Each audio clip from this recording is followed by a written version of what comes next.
Today we are going to learn about using structure to reason about the number of solutions an equation has. Then you will solve a variety of linear equations with one solution, no solution, and infinite number of solutions.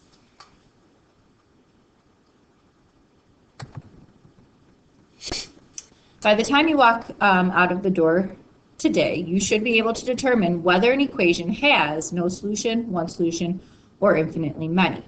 We will continue on this concept in lessons to come, where you will continue to solve equations even further. Let's take a look at the first activity, which is on page 32 in your workbooks. Please open up to page 32 now and look at the example titled, "Which One Doesn't Belong? Equations." At this time, I'd like you to pause the video and make an effort to determine which of these four equations doesn't belong with the others, and think about why.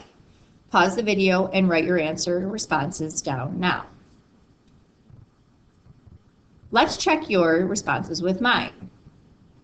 In actuality, you could have determined that any of these four equations don't belong. So based on what you chose, see if it matches my response. If not, go ahead and add to your notes at this time. Someone may say that equation 1 doesn't belong with the others because it is the only equation that involves addition.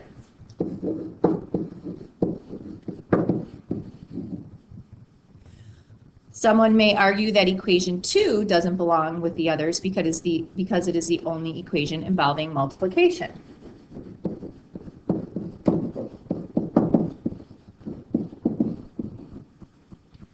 Someone else may argue that equation 3 doesn't belong because it is the only equation with only one number on the left-hand side of the equation.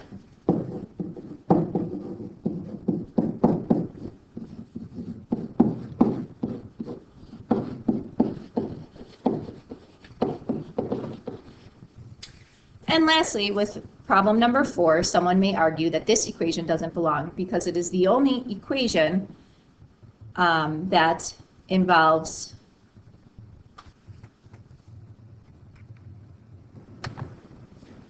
it is the only equation that is actually not true.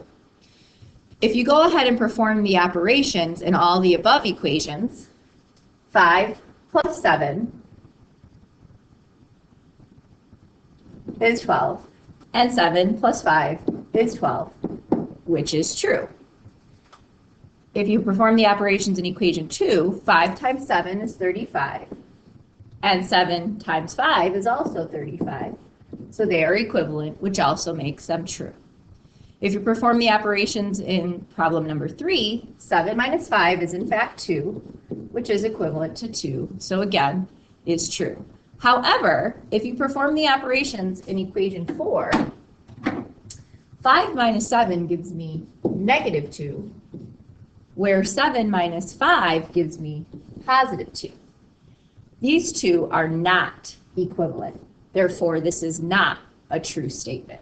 So in problem number 4, we could argue that this is the only equation out of the 4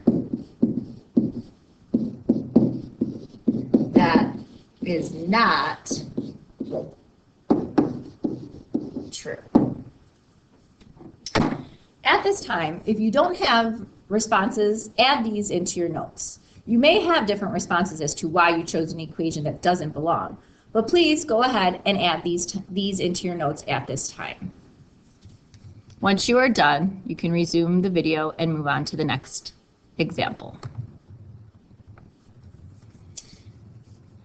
We're about to do another activity which involves thinking about solutions. We started to do this with problem number 4 in the which one doesn't belong equations. Let's do a couple examples together before you go on your own and attempt some equations. These next examples are actually not in your workbook, so you should hopefully have some space at the top of page 32 where you can add these equations in and show some work to go along with it with me at this point. So please write these equations down at the top of page 32 now. Let's take a look at the first one. It says, find the value of t that makes this equation true. So essentially, there's a few ways we can go about this. You could start testing numbers and see what happens, or you could attempt to start solving this equation. If I wanted to start solving this equation, and let's say I wanted to group my 5's together, I would go ahead and do the inverse of a plus 5, which would be a minus 5. So 2t plus 5 minus 5 equals 2t plus 5. And again, I need to balance my equation. If I subtract 5 from the left, I must subtract 5 from the right. When this happens, we get our 0 pairs on both sides. And now we're left with 2t equals 2t.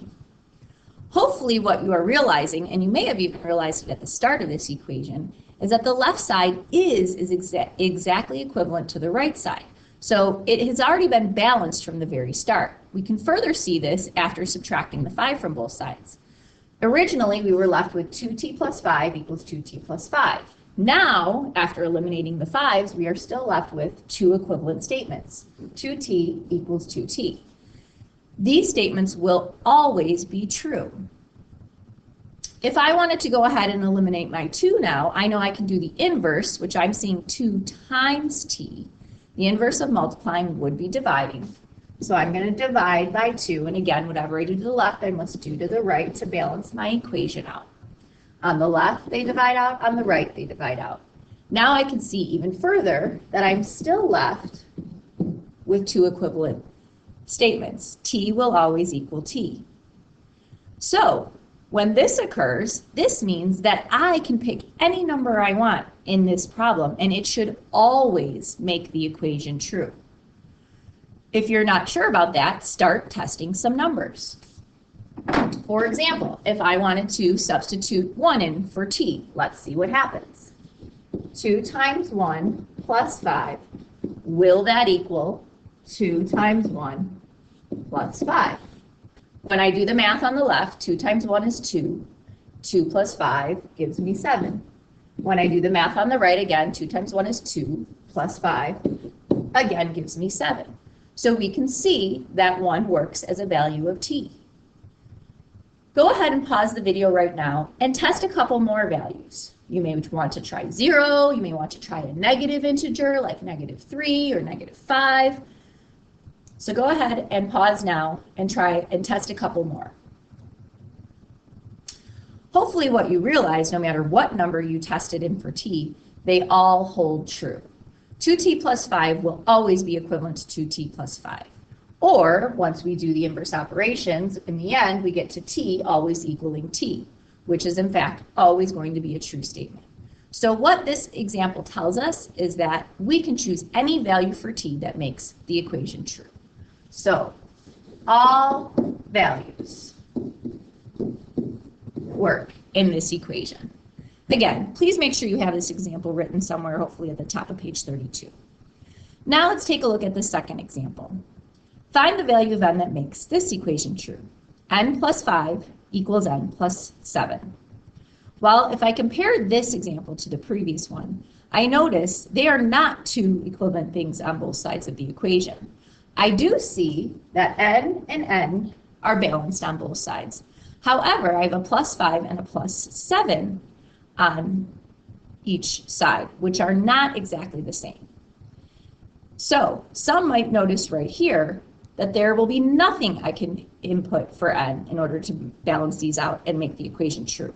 But if you did not notice at this point, again, we can continue with our inverse operations. If I wanted to combine my 5 and my 7 together, I can do the inverse of a plus 5, which again would be a minus 5. And whatever I do to the left, I know I must also do to the right, again, to balance the equation. My 5's make a 0 pair on the left, and on the right, when I do 7 minus 5, I'm left with 2. We can still see that this equation is not balanced. If I wanted to further solve this and group my n's together, I can do the inverse of this n over here of a positive n, which would be a negative n. So if I were to subtract n from both sides to make a zero pair on the right.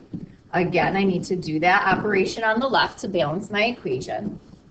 We've got our zero pair.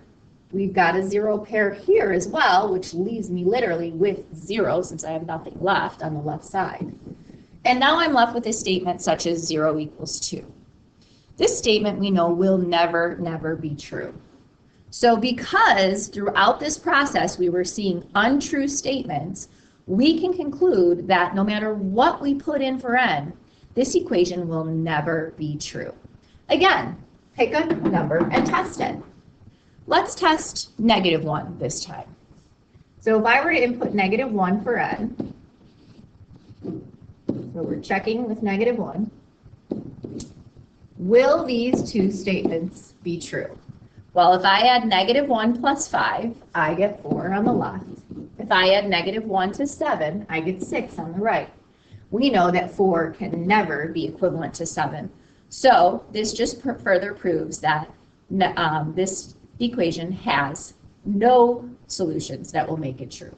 At this time, why don't you go ahead and pause the video again and test a few more numbers, maybe 0, maybe a positive, maybe another negative integer, to see if you can find anything that will make the equation true. After testing those numbers, hopefully you realize that there are no values that will make this equation true. Now that we've done a few examples together, I'm going to ask that you go ahead and pause the video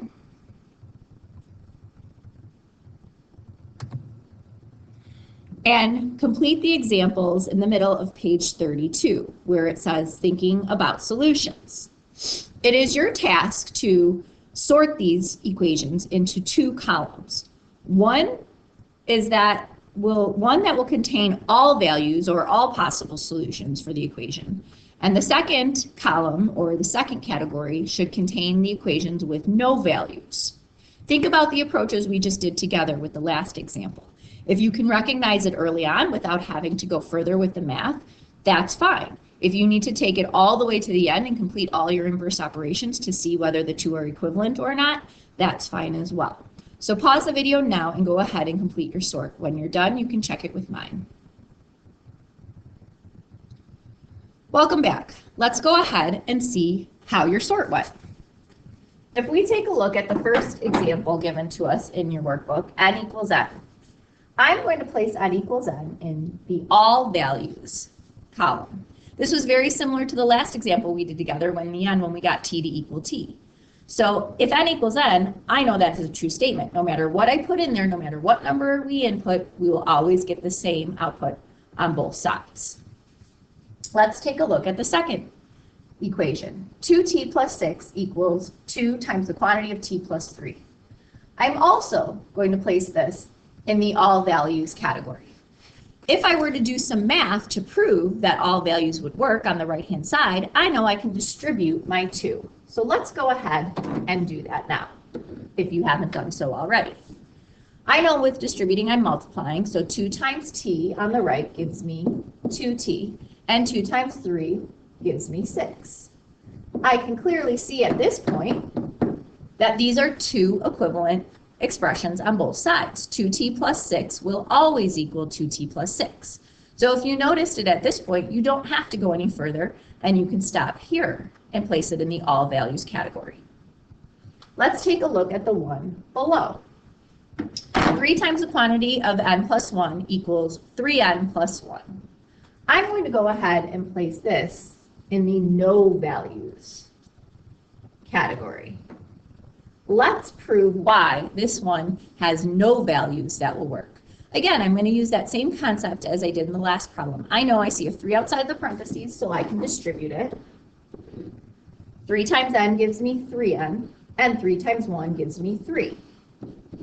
Some of you may notice at this point that it belongs in the no values category because it's not completely equivalent on both sides. Yes, I have 3 n's that are the same. However, this plus 3 is not equivalent or balanced to this plus 1. So if you noticed it right then and there, you could stop and place this equation in the no values category. Let's have a look at the next equation. 1/4 times the quantity of 20D plus 4 equals, excuse me, equals 5D. I'm going to again place this one in the no values category. And if you're not sure why it belongs in the no values, let's go ahead and do some math to prove it. Pardon me. Just as the other two examples, I know I can use my distributive property again on the left-hand side of the equation, and I can distribute the 1/4. Remember, multiplying by a 1/4 is the same as dividing by 4. So if I take 20D and divide it by 4, I will get 5D. If I take 4 and multiply it by a 1/4 or divide it by 4, I get 4 divided by 4, which is 1 whole. On the right side, I just have 5D. So notice the 5Ds are equivalent. However, this left side has a +1 after distributing, and there is no +1 on the right side. So these two will never be equivalent or balanced. Therefore, there are no values that will work in this equation. Let's go ahead and take a look at 5 minus 9 plus 3x equals -10 plus 6 plus 3x. I'm going to go ahead and place this equation in the all values category. Let's take a look at why this equation works in the all values category. If I looked at the left-hand side of the equation, I know I can further combine like terms, meaning I can do this math here of 5 minus 9. When I do 5 minus 9, I get -4 plus 3x on the left-hand side. I also know on the right-hand side, I can do this math and combine -10 with 6. When I add -10 with 6, again, I get a -4 plus 3x. Hopefully at this point, we can see that both sides of the equations are balanced and they have the exact same terms. So therefore, no matter what I input for x, it should always work. That's why it belongs in the all values category. Let's go ahead and take a look at the next example. 1/2 plus x equals 1/3 plus x. I'm going to go ahead and place this one in the no values category. Just as the other examples above, I actually don't even have to distribute because there's no parentheses, but I should be able to tell that these are not balanced on both sides. Yes, they both do contain an x, which makes that portion balanced. However, I know that 1/2 will never be equivalent to 1/3. Those are two different numbers. So if you recognize it right then and there, we can stop and say, oh, that belongs in the no values category.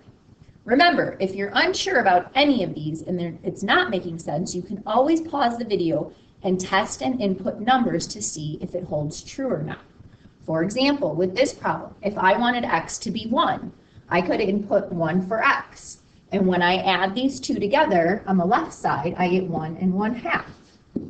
If I input 1 on the right and add 1 with a third, I get 1 and 1/3. I know that 1 1/2 will never be equivalent to 1 and 1/3. So you can always do that and test any integer or any number at all in any of these equations if you're unsure of why it belongs in which category.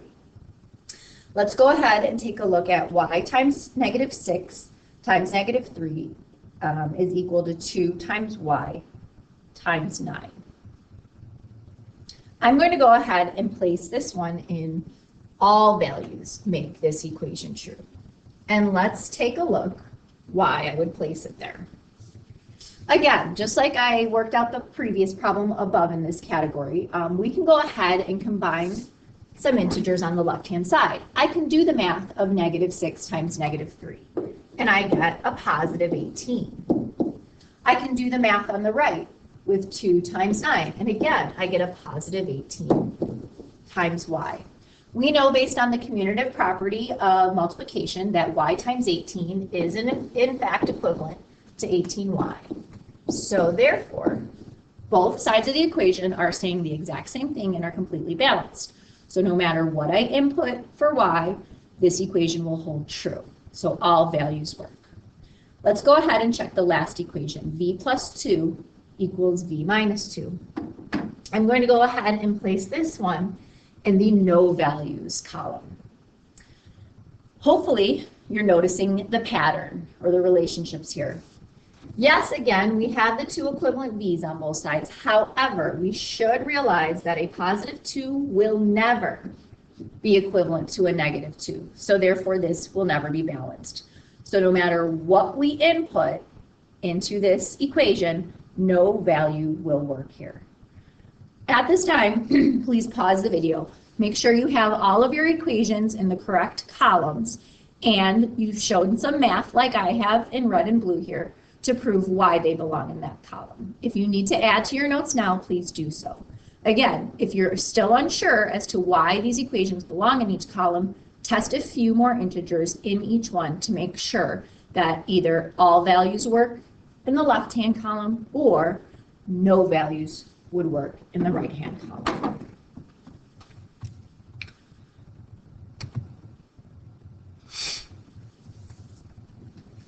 Let's go ahead and take a look at questions 2 and 3 now at the bottom of page 32 in your workbook. Question 2 is asking you to write the other side of this equation so that the equation is true for all values of u. Question number 3 is asking you to rewrite the equation on the right-hand side so that there are no values that for u that makes the equation true. At this time, please pause the video and attempt to do this on your own. When you are done, you can check your equations with mine. Please remember there are multiple equations that could work in both situations. So if you do not have exactly what I have, go ahead and test your equations over and over with multiple integers, positive, negatives, 0, to make sure that yours work. Here's what I came up with for question number 2. I went ahead and wrote out the right-hand side of the equation to be 6u minus 10. So I am making this equation true for all values of u. To prove it, let's do some math on the left-hand side of the equation. If I were to distribute 6, I get 6u minus 12, then plus 2. When I combine negative 12 plus 2, I get 6u minus 10. Which in fact is equivalent to the right side that I created of 6u minus 10. So you may not have 6u minus 10, you may have 6u minus 12 plus 2. That would work. You may have 6 times the quantity of u minus 2 plus 2 rewritten again on the right-hand side. That would work as well. So whatever you do have on that right-hand side, please make sure that it balances out with the left, and you can again test it by inputting numbers. Or you can use my example if you were unsure. Let's take a look now at example number 3. This time they wanted us to create an equation that would make no values of u work. So here's what I came up with for the right-hand side of my equation. I simply just put 6u. I know that this won't work because after simplifying the left-hand side of the equation above, I know it becomes 6u minus 10. Which is not equivalent to 6u. I have my minus 10 on the left, but there is no minus 10 on the right. So therefore, I know if I use 6u on the right-hand side of my equation, it will not be equivalent to the left. Again, you may have came up with a different one. Please double check and make sure that yours is valid. If you're not sure, check more integers or go ahead and write mine down along with yours. Let's think about a few questions after completing this activity. Why did you sort the equations in the all values column? At this time, if you could please write your thoughts down to these 2 questions at the bottom of page 32 where there's a little bit of workspace down there. So why did we sort the equations into the all values column? Well, hopefully what you realized is that both sides of the equations were always balanced or equivalent. Since that was the case, we knew that any number would work for that variable. So if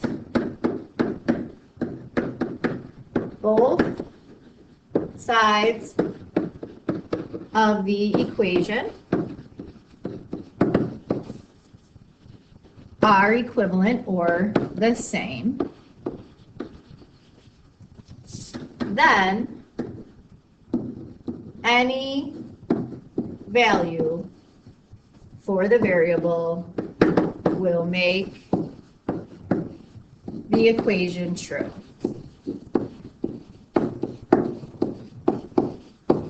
Again, please write this statement down at the bottom of page 32. On the flip side, why did we sort the equations into the no values column was exactly the opposite. If both sides of the equation are not the exact same, then no value will make our equation true.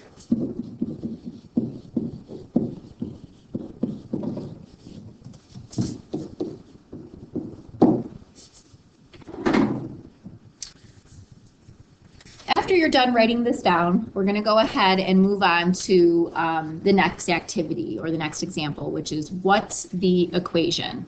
This is located on page 33 of your workbook.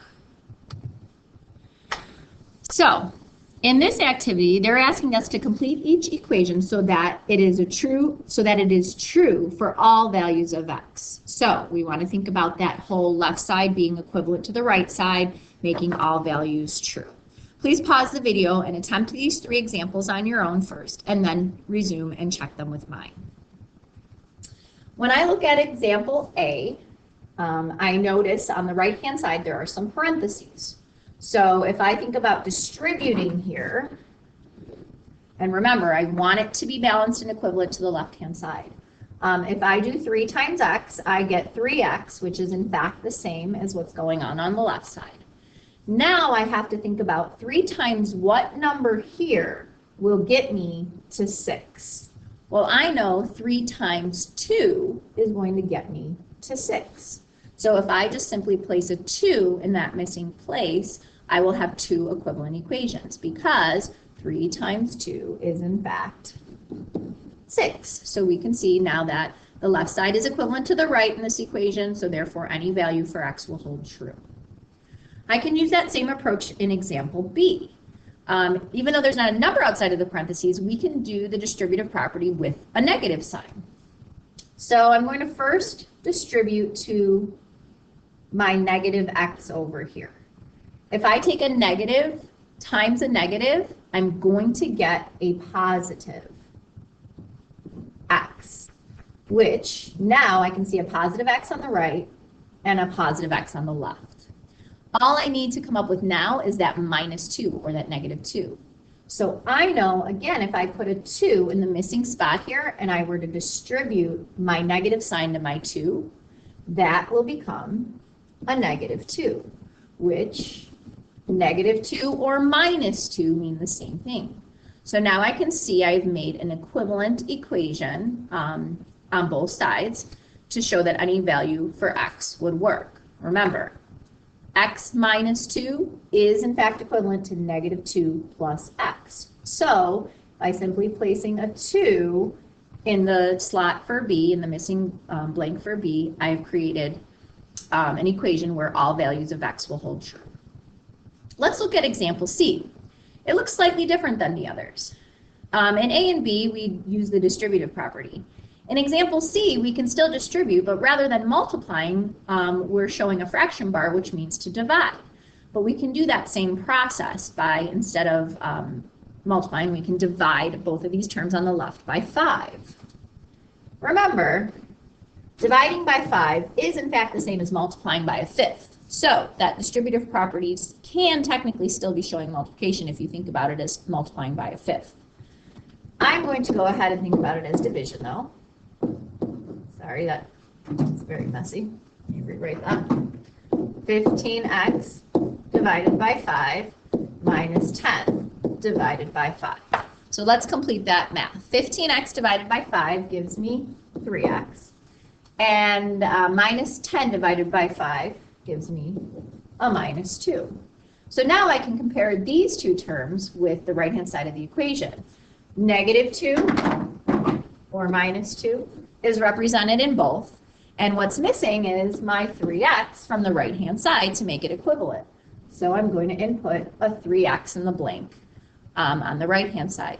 So now we can clearly see 3x minus 2 on the left is equivalent to 3x minus 2 on the right. If you did not get any of these examples, please make sure to input them in your notes along with the work to show and prove why they are equivalent and balanced and why any value for x would make these equations true.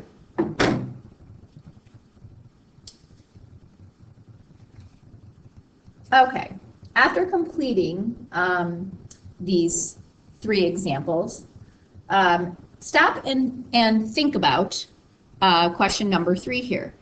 Asks you to describe how you know whether an equation will be true for all values of x or true for no values of x. So we actually jotted this down. Hopefully you have it at the bottom of page 32 in your notes earlier. You can simply transfer this over at this time, but reminding you that how do we know whether an equation will be true for all values of x? So for all values of x, will tell us that both sides of the equation are equivalent.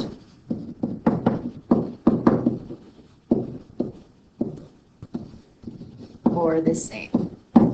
And remember, or reminder, for no values of x, we have discovered that both sides of the equation are not the same or not equal. So again, you should have that in your notes, and if you don't, now's the time to make sure that's written in there. So for all values of x, what did all these answers have in common? Well, as we previously stated, both sides of the equation were always equivalent at some point. Some of us may have found it or discovered it earlier than others. It may have been very simple to see from the beginning. We may have had to do a few inverse operations to see it, just depending upon where you were at. What strategy did we use to figure out what the answer had to be, whether it was all values or no values? Well, a strategy that we used was solving the problem using inverse operations. Okay, so that helped us to balance out our equation to see if the left side was in fact equivalent to the right side. For no values of x, why are there so many different solutions to these equations? Meaning,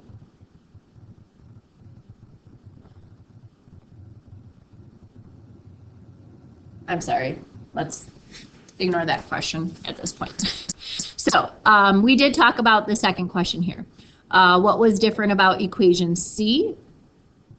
Equation C, we talked about why it looked different with the fraction. So we still were using that distributive property. However, we were doing it with a fraction or by dividing as opposed to multiplying. All right.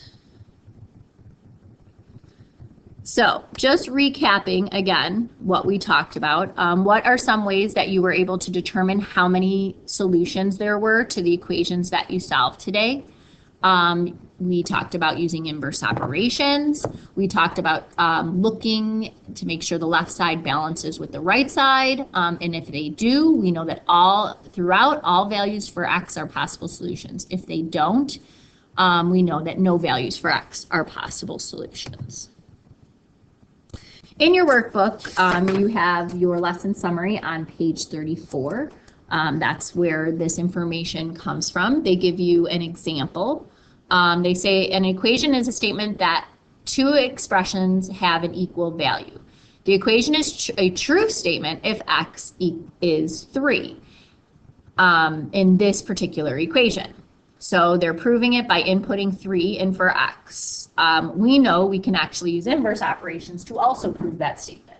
2 times x, the inverse would be to divide both sides by 2. So x equals... Good morning, students. Obviously, it's pretty cold out there. I apologize for that interruption on the intercom. All right, so in fact, we're able to further prove that statement of x equals 3, not by just substituting in, but using our inverse operations. Then it goes on to say it is a false statement if x is 4. If you try to input 4 for x, 2 times 4 will never equal 6. 2 times 4 is obviously 8, which is non-equivalent. They then go on to give you another example. The equation 2x equals 6 has one and only one solution because there is only one number that you can double to get 6. Some equations are true no matter what the value of the variable is. For example, 2x equals x plus x will always be true for any value because I know when I combined x with x on the right, I do in fact get 2x.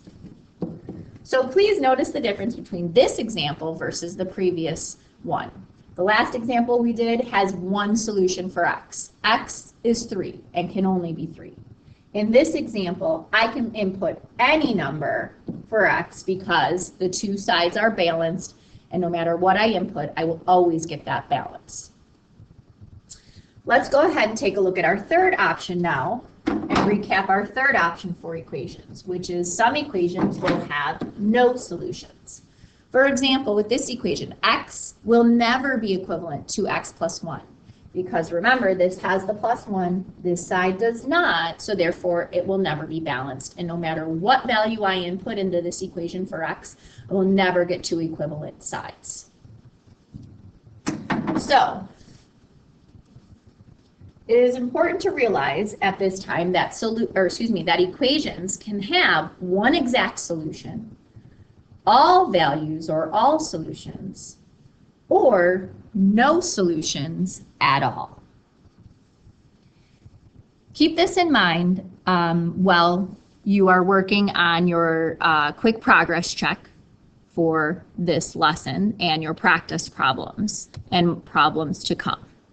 At this time, please go ahead and complete your quick progress check that you grabbed when you walked in the door today, and make sure to input it into the inbox as soon as you are done with this.